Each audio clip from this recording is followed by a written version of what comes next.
nouvelle vidéo aujourd'hui, on va parler de la femme canadienne et de la femme africaine au Canada. On va parler premièrement des différences culturelles, de la façon de vivre et d'autres choses que je vais aborder au cours de la vidéo. La vidéo m'a été demandée par un abonné lorsque j'avais donc publié les suggestions de vidéos. Et j'ai trouvé le sujet pas mal, très intéressant. Et je voulais en parler, donner mon point de vue à moi par rapport à ce que je vois, par rapport à ce que les gens racontent, les gens disent. Et donc, moi, je voulais donner mon point de vue personnel. Sachez que ce que je dis dans cette vidéo, c'est bien évidemment mon point de vue personnel et je tiens à le souligner très bien.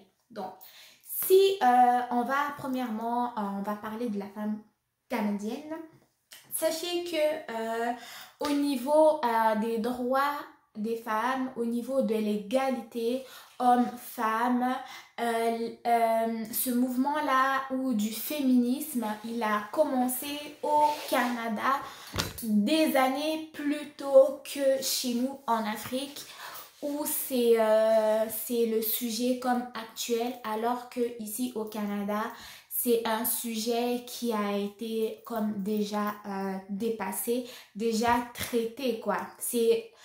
En fait, le féminisme est déjà bien imprégné ici que chez nous où on commence à peine à faire la promotion.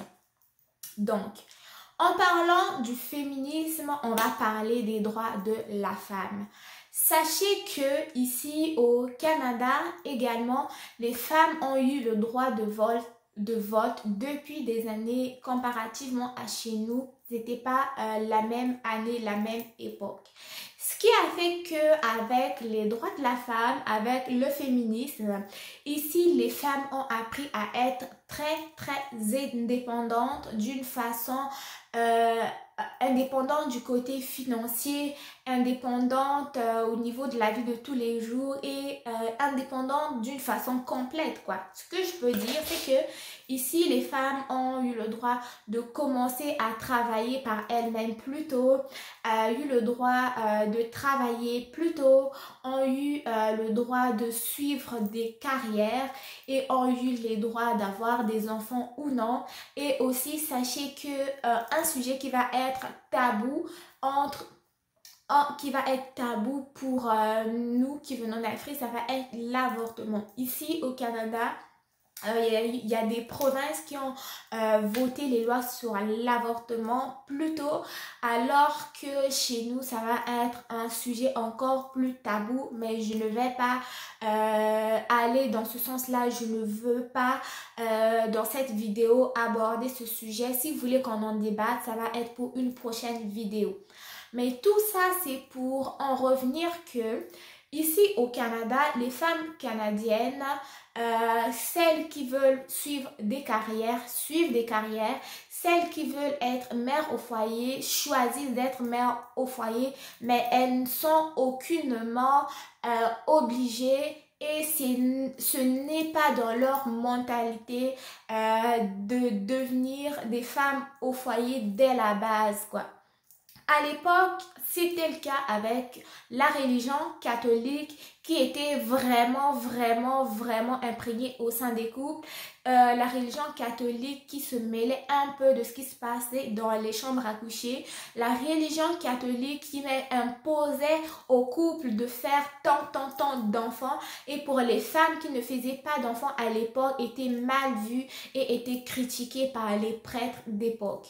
Donc, avec la sécularisation qui est arrivée, c'est-à-dire la division de l'État avec l'Église catholique, les femmes au Canada et principalement au Québec, se sont vraiment émancipées, c'est-à-dire qu'elles ont pu choisir de devenir infirmières, de devenir politiciennes, de devenir chef d'entreprise par elles-mêmes et elles n'étaient pas sous le joug de l'église catholique qui imposait il faut que tu te maries, tu aies des enfants, tu restes à la maison, tu t'occupes de ton mari, il faut que tu sois soumise. Si ton mari te dit oui, c'est oui. Si ton mari te dit non, c'est non. Si ton mari te dit lèche le plancher, tu lèches le plancher, quoi. Donc, non. Ici, donc, la femme est au même point que l'homme.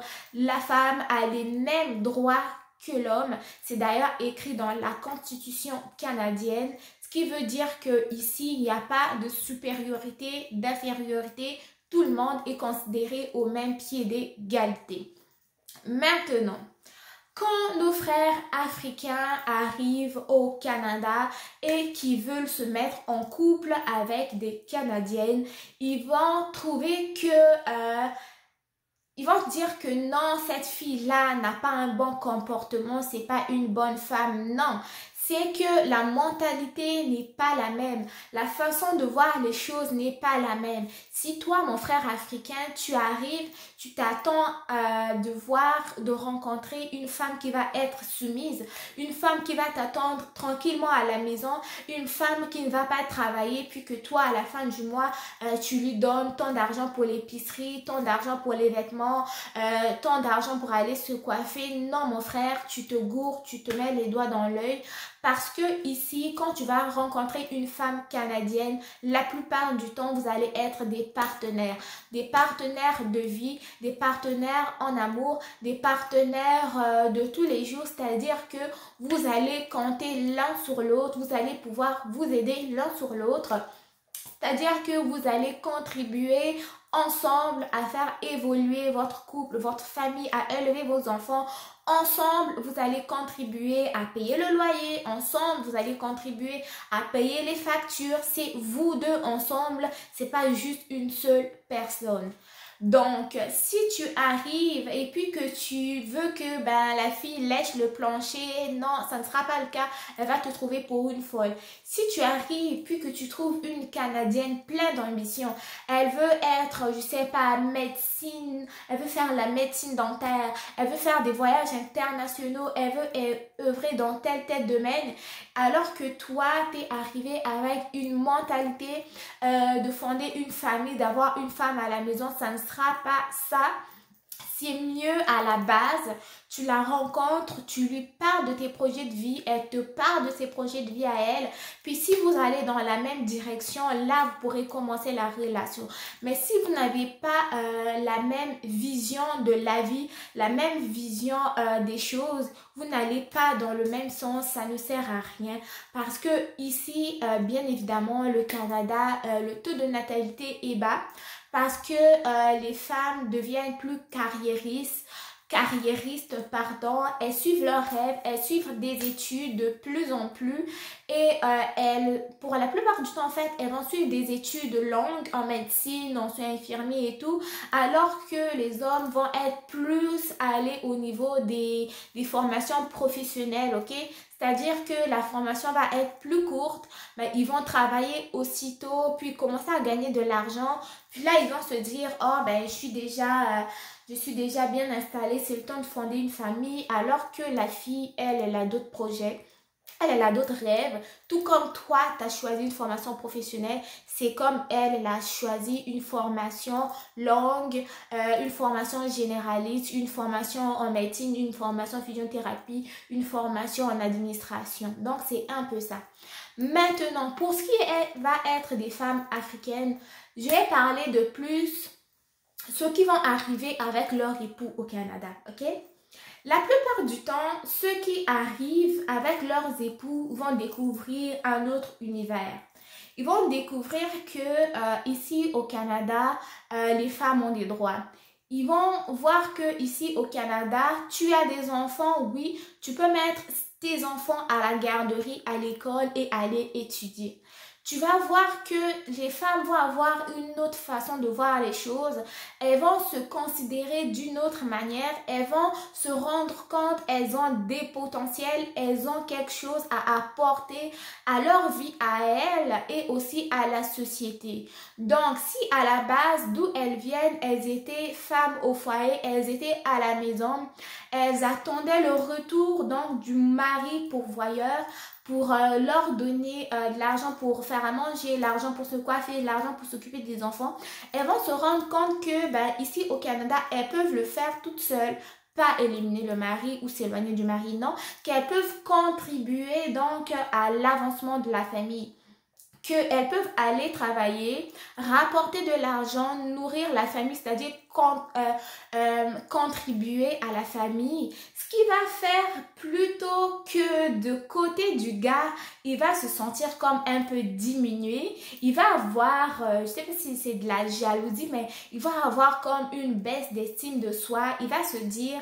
ah mais là, elle commence à travailler, donc moi je ne sers plus à rien. Elle sait que maintenant elle a des droits, donc elle peut me faire la gueule, ok?